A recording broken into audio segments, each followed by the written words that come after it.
I want to talk to you about the misconduct by taxi cartels around Canada in their attempt to make their competitors illegal, like the popular car service that works on your smartphone called Uber. I've never met anyone who prefers a cab to an Uber once they've tried Uber. Cabs can't compete, so they're trying to get the government to ban Uber. And if that doesn't work, they're trying to basically wreck things. I mean, check out this insanity from Toronto yesterday, where taxis brought the downtown of the city to a standstill. Not just the downtown. They occupied major arteries leading into the city, like the Don Valley Parkway, just driving together 5 miles an hour like a bunch of bullies, making tens of thousands of people late for work, late for school, late for appointments. Oh yeah, and the odd ambulance too. I'm sure that heart attack victim or burn victim or whoever was in there could afford to wait a little longer while these cabbies acted out. Or then there's this thug. Just take a look. Look at this in the back. Yeah, there's a computer.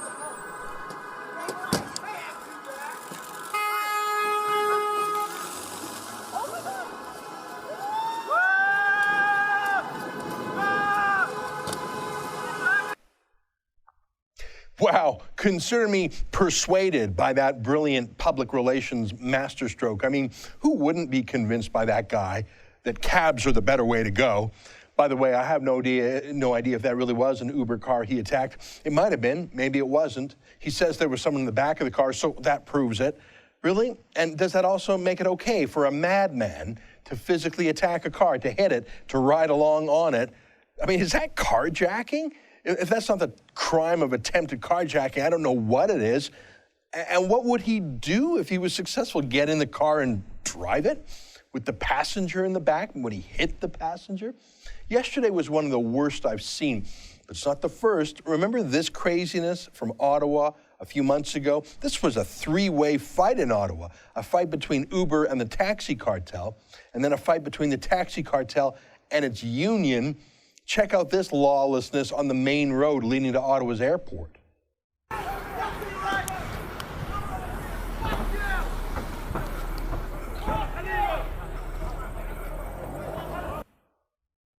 Yeah, that's safe. And then there's this guy screaming at an actual passenger. Check out this madness.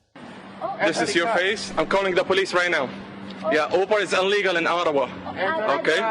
You have to come. I'm telling you, you will be in trouble, I promise you. Yeah, buddy, a screaming man threatening me, telling me to get into his car. Pretty much the walking, talking symbol of taxi cab bad behavior.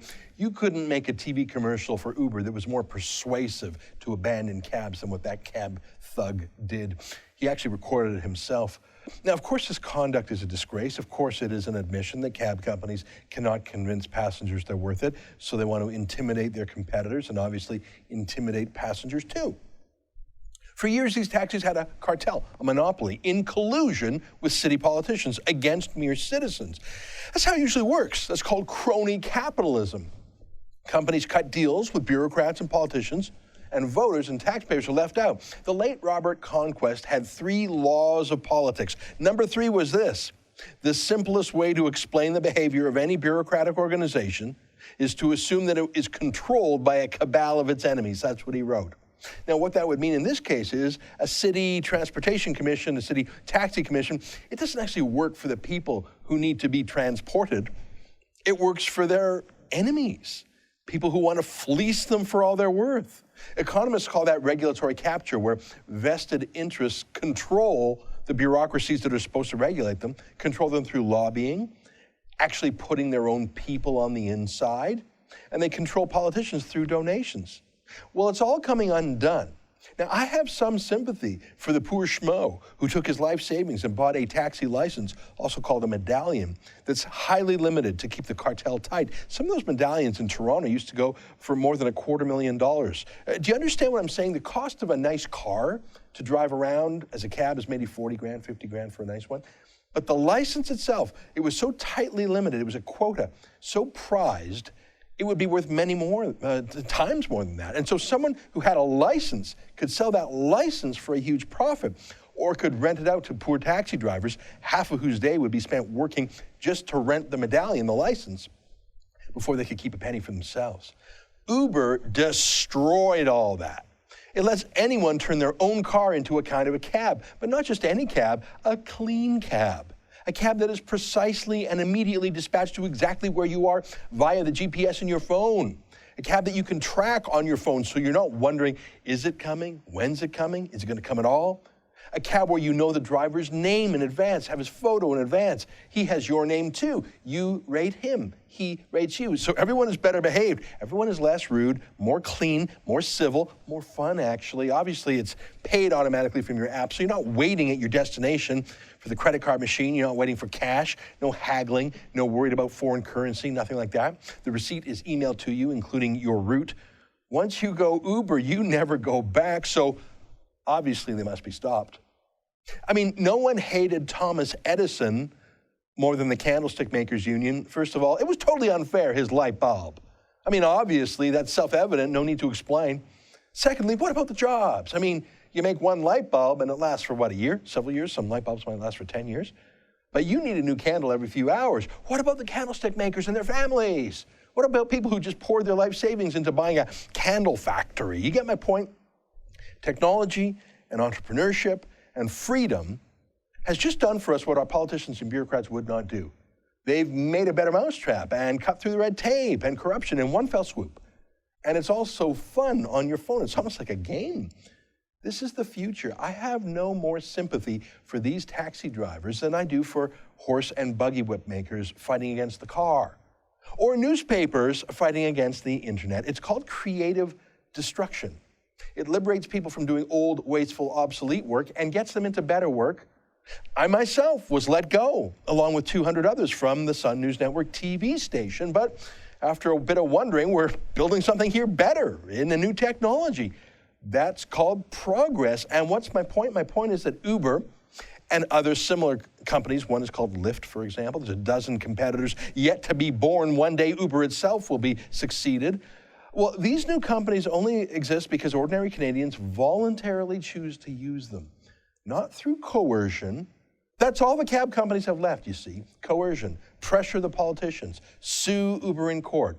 And if that doesn't work, when that doesn't work, physically block the streets, physically attack cars, shout at girls. You know what has to happen?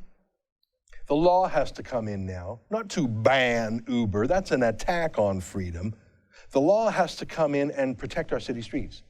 Stop that attempted carjacking. You saw that. It was crazy. Stop the illegal blockades. Stop the ambulance blockers. Stop the thuggery. You don't even have to love Uber or use it or like it. This is about the rule of law now.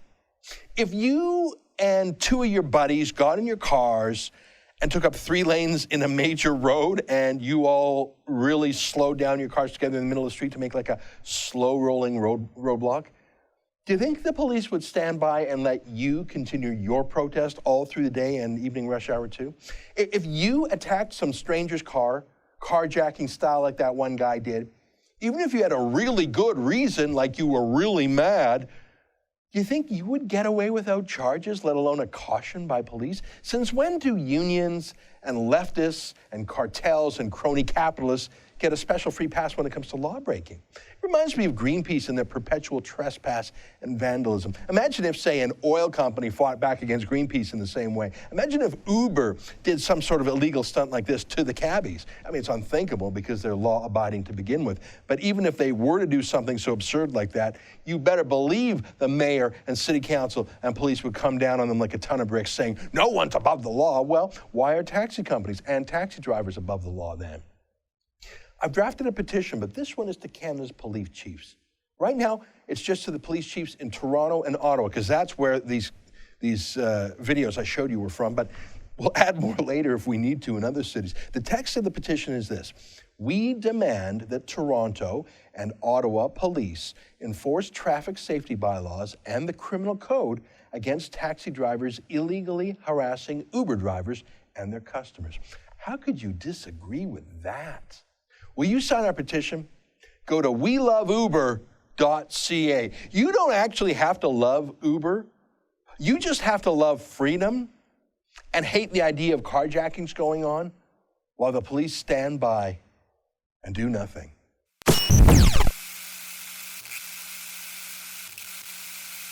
Media.